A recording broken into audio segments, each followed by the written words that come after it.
Good evening, everybody. I want to express my happiness of being able to share with the public from Culiacan. It has been many years since I have felt like this. I am surprised of the growth this public has had. Because of the present events that we are living, we have chosen a topic that I believe is going to be very motivating for everybody, because each of us has to become conscientious that solving the problems that a society has does not belong to a single individual, but we all have to act together to solve them. Tonight, we are going to cover a very interesting topic, which is the development of the consciousness from the scientific and the philosophical point of view. Before we begin, I would like to give you a brief introduction about our organization. Our organization is called the Universal Great Brotherhood Solar Line, and this is an institution that was founded in March 21st, 1948. The majority of you have probably heard that we have now entered a new era, which is the era of Aquarius. Why is this era called the era of Aquarius?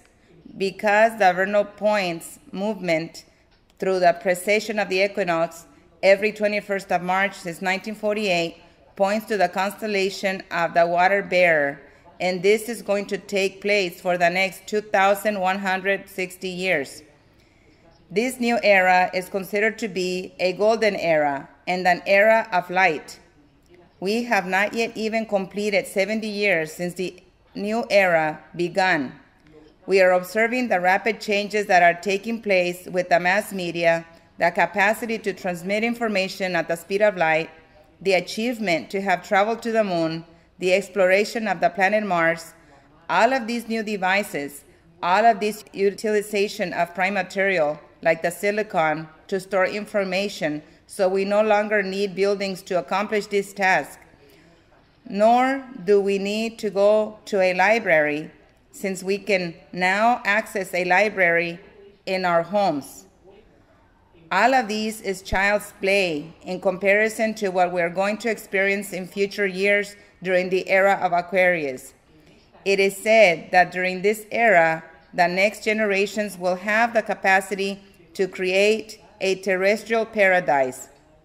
Even though this for many may appear to be a fallacy or a fantasy, the new generations will have the capacity to transform the planet.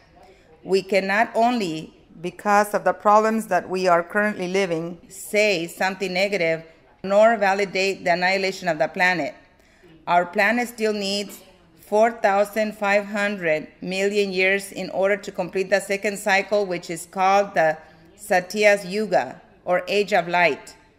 You probably have heard that a new generation of indigo children and super gifted children are being born.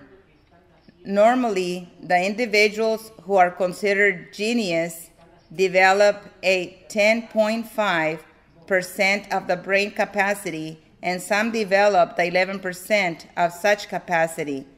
The other percentage of our brain is not developed due to the habits that we have. The time has come so these new generations can fulfill this commitment. We can observe how, if there is a remote control or a computer, we need to ask the children how to use these devices, because without having gone to school, they naturally know how to use them. The children's way of focus is different. As we have observed in this video, our brain cannot be nourished from anything else other than what we feed our physical bodies. If the physical body is intoxicated, the quality of thinking is going to vary. As we begin to understand all these things, we become aware that what we perceive in our minds is going to manifest in our physical bodies. Our physical body has energy centers that can be found along the spinal cord, which are related and work with the glandular endocrine system. If we dissect a physical body, we are not going to be able to find what it is called in the yogic tradition the chakras. Instead, we're going to find glands of internal secretion. However, these glands correspond to an energetic center, and when these glands are functioning correctly, then the energetic centers are awakened and become active, and these 7 centers have a very important relationship with the development of our lives. In other words, in order to develop our consciousness, the physical condition of our body has to match our spiritual development, since we cannot develop our consciousness with a spiritual act or with an act of faith, because there has to be a correspondence between the spiritual participation and the physical activity. I can perform a devotional act of mysticism or praying, but if there's not a congruency with my performance in the physical plane, then I am blocking myself. These 7 centers that are located along the spinal cord function with the internal secretional glands, and the first ones are the sexual glands. We shall see later on the transcendence that sexual energy has. This energy is a representation of the health state of the organism. We shall see how in the yogic tradition the sexual energy is considered as something sacred and as something transcendent that needs to be taken care of. As we begin to understand that our mind and our thoughts occupy time and a space, we begin to pay attention to what we are creating and how these influence our environment. If in this moment we were to exit this room and we bring a dog, this can localize any of us, even if we are no longer present, because this dog has developed a sense of smell. But in addition, we have left here a vibrational frequency. Whatever each of us has in our mind and in our emotions is likewise projected. As a result, we create a determined environment. From the evolution's point of view, luck and random chance or coincidence do not exist, since everything has a cause and everything has an effect. The fact that we do not know how something is produced or how something is generated, then the easiest thing is to say that if something happens, it is because of good or bad luck. But in reality, everything has a cause and everything has an effect. Because of this, we cannot expect the same responsibility from an animal than from a human being, because the animal has not developed the faculty of reasoning. On the other hand, because a human has developed the faculty of reasoning, has greater obligations, has greater rights, and at the same time has greater responsibilities. In order to develop the consciousness, it is necessary that the individual increases his will. One of the characteristics in which we are different from the anthropoid is that the thumb finger is not opposite to the other fingers in the anthropoid, since he uses the thumb finger as the other ones. In phrenology, this thumb finger represents the will. If you were to go to the pharmacy, you are not going to find anything to increase your will, nor will you find anything in homeopathy, nor in natural medicine. Nobody can develop the will for us, but we have to do it for ourselves. How are we going to develop our will? First, we need to control our animal part or our instinctual part.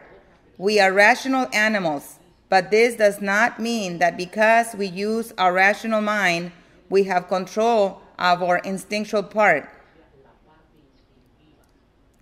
There is a series of methodologies and disciplines that can be used to increase the will. For example, there is an exercise called savasana, or the cadaver posture.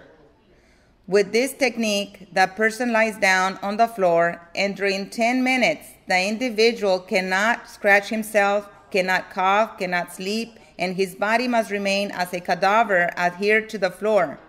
His mind cannot be wandering, and he has to command his body to obey his will.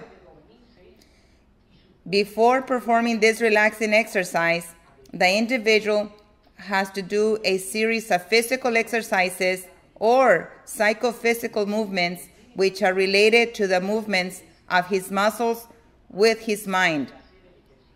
Once the muscles are warmed up, then the individual needs to submerge himself in cold water.